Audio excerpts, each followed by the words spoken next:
आज यहाँ पर श्री शुकाचार्य जी महाराज कहते हैं कि राजन, उस विधाता ने 3 प्रकार की सृष्टि का निर्माण किया है। शारीरिक, मानसिक और मैथुनी सृष्टि। 3 प्रकार की सृष्टियों का निर्माण हुआ। मानसिक सृष्टि, मन में विचार आ जाए कि हमारे 10 बेटे हो जाएं तो सामने 10 बेटे खेलने लगते थे। ऐसी शक्ति देवताओं के पास में रहती थी।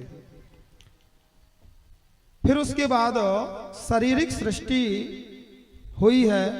शरीर को खुजला देना, छींक आ जाना या किसी भी मैल के द्वारा, जैसे भी ये शारीरिक सृष्टि का निर्माण हुआ।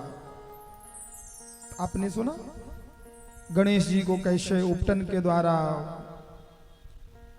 मैया ने बनाया। छींक आने पर सामने 12 भगवान आ गए।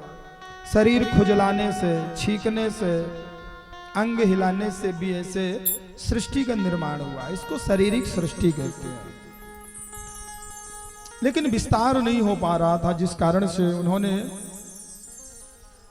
मैथुनी सृष्टि करने का विचार किया और उन्होंने दाहिने अंग से मनु महाराज को और वाम अंग से शतरूपा मैया को प्रकट किया है और इनका दोनों का विवाह हुआ है। स्वयं भुवस्व चा मनोर्वसः परम सम्मतः कथ्यतां भगवान यत्र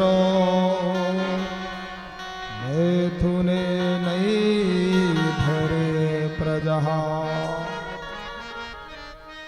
और इन्हीं मनु महाराज से हम आप सब मानव हुए। मनु की संतान, इसलिए हम सब मानव कहलाते हैं। इन्हीं मनु महाराज के बेटी हुई हैं 3, आकुति, देवहूति और प्रसूति, और 2 पुत्र हुए हैं, प्रियव्रत और महाराज तानुपाद। यहां पर उन्होंने कहा कि इन्होंने भी बहुत कठोर तपस्या किया, मनु और शतरूपा ने।